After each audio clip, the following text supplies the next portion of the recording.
Welcome to this explainer. Today, we're diving straight into a masterclass in medical sleuthing. Think of the human body's vascular network as this incredibly intricate, high-stakes plumbing system. You know, when it works, life just flourishes. But when a pipe gets blocked, or a valve completely fails, or a drain gets clogged, well, the warning signs in the extremities can be wildly different. So today, we're going to learn exactly how to read those clues. Okay, let's dive into this. Our roadmap for today covers decoding peripheral vascular disease, then arterial disease, venous disease, and lymphatic disease. After that, we'll master the differential diagnosis before wrapping up with predicting DVT using the Wells score. All right, part 1, decoding PVD, or the plumbing of the extremities. To really nail this down, we need to establish our core analogy. Whenever we look at a patient's arms or legs, we aren't just looking at tissue, right? We're looking at a highly complex, three-part fluid dynamic system. First, you've got your supply lines, the arteries pumping that oxygen-rich blood away from the heart. Then you have your return pipes, the veins constantly fighting gravity to push deoxygenated blood back up. And finally, there's the overflow drainage, the lymphatic system, which is just quietly clearing out excess fluid and proteins in the background. Systematically investigating what happens when each of these three distinct systems fails, well, that is the absolute key to vascular medicine. So, moving to part 2, arterial disease, or blocked supply lines. Now, the most common culprit here is occlusive peripheral arterial disease, or PAD. Basically, this is a chronic condition that hits the medium and large-sized vessels, and it's heavily driven by peripheral atherosclerosis. When you're examining a patient, the risk factors are massive clues. We're talking a history of hypertension, hyperlipidemia, diabetes mellitus, metabolic syndrome, and absolutely a history of smoking. This disease literally slowly starves the affected extremities of blood, and the result? Decreased or sometimes completely absent pulses. As PAD progresses, it leaves a really distinct trail of clues. Early on, patients typically show intermittent claudication. And this isn't just some random leg ache, okay? It's a very predictable burning, searing, or cramping pain that kicks in with walking and is magically relieved by rest. Then you've got to look for the extreme color shifts. If you elevate the patient's leg, it turns starkly pale, but let it hang down over the edge of the bed in dependency, it turns this dusky, deep red. As the supply gets completely choked off in the later stages, patients start feeling pain even at rest. We see muscle atrophy, hair loss, and eventually nocturnal pain, severe skin ulcers, and even gangrene. But atherosclerosis isn't the only arterial villain out there. Let's do a rapid-fire comparison of two very specific conditions.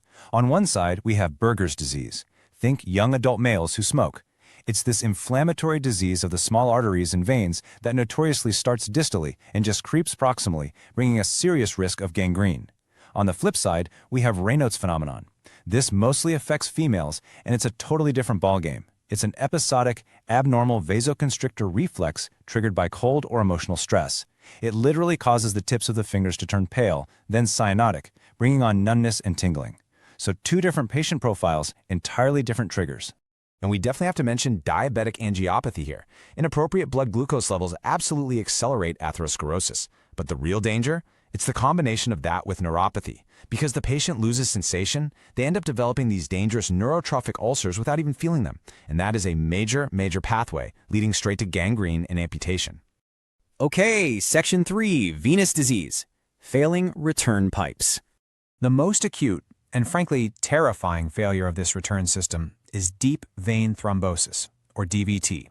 This is clot formation and acute inflammation in a deep vein, usually down in the lower extremity. And it absolutely thrives on venous stasis. Think prolonged bed rest or those long-haul flights, along with hypercoagulation. It's treated super aggressively with anticoagulants like heparin, because if that clot breaks loose, it abruptly precipitates a pulmonary embolism, which presents with chest pain and dyspnea. It is incredibly life-threatening, no joke. Now, this brilliantly illustrates what happens when venous incompetence isn't acute but chronic. The pressure in those return pipes just builds and builds. In grade 1, you'll see mild aching and dilated superficial veins, just a little backup. But by grade 2, fluid starts leaking out, causing increased edema and noticeable changes in skin pigmentation. By the time we hit grade 3, the system is so backed up it causes venous claudication, severe, heavy swelling, and eventually the skin just gives up and breaks down into cutaneous ulceration. Moving right along to section 4, lymphatic disease, insufficient drainage. So what happens when the lymphatic overflow system gets obstructed, or if lymph nodes are physically removed? The soft tissues in the arms or legs basically swell up like a balloon. This chronic disorder, where you have all the successive fluid accumulation, is known as lymphedema. What's really fascinating here is how a patient actually acquires this condition. Primary lymphedema is congenital, meaning they are born with abnormal lymph node or vessel formation, like hypoplasia or hyperplasia. But secondary lymphedema? That's an acquired injury. It could stem from a surgical intervention, like a radical mastectomy with lymph node removal, or tumors, or radiation fibrosis. Or, in some tropical areas, it can be caused by a condition called filariasis, which is literally caused by nematode worm larvae obstructing the lymphatic system. Pretty wild, right?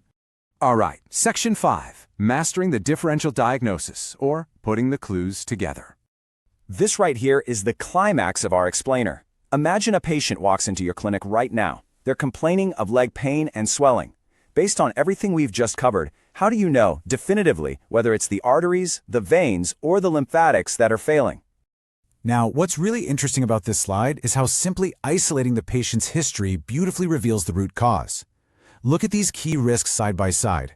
If your patient is over 60, they smoke, and they have diabetes, your alarm bells for arterial insufficiency should be ringing loud and clear. But let's say the patient has a sedentary lifestyle or they sit all day, which drives venous hypertension. You're definitely leaning toward venous. Now, if they just had radiation therapy or some node removal surgery, you are looking straight at a lymphatic etiology. The actual character of the pain is your next massive clue. Arterial pain? That's severe muscle ischemia. It gets aggressively worse with exercise, and it completely goes away with rest. Venous pain is a whole different story. It's a dull, aching pain that gets worse with prolonged standing or dependency simply because gravity is actively working against those failing valves. And lymphatic pain, it isn't really sharp at all. It usually presents as this profound heaviness or tightness in a massively edematous limb. Then you have to look closely at their skin. Arterial insufficiency leaves the limb looking pale, shiny, dry, and completely hairless.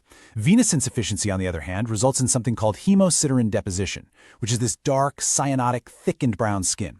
This is often accompanied by lipodermatosclerosis, literally a fibrosing of the subcutaneous tissue. And look at the ulcers. Arterial ulcers typically happen on the toes or feet. They look like they were perfectly punched out, and they often have this pale or black eschar. Venous ulcers, however, happen on the sides of the ankles, specifically around the medial malleolus, and they have highly irregular borders with granulation tissue at the base. They look totally different.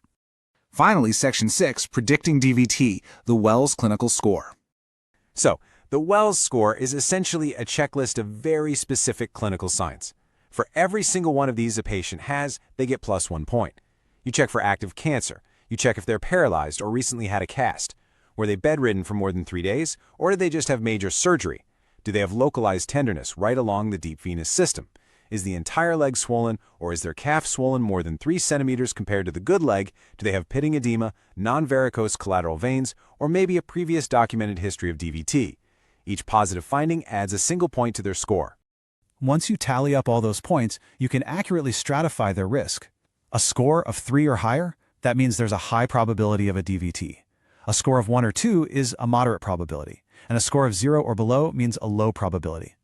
But here is the crucial point, a major caveat rule of the Wells score. The scoring system actually demands that you think critically.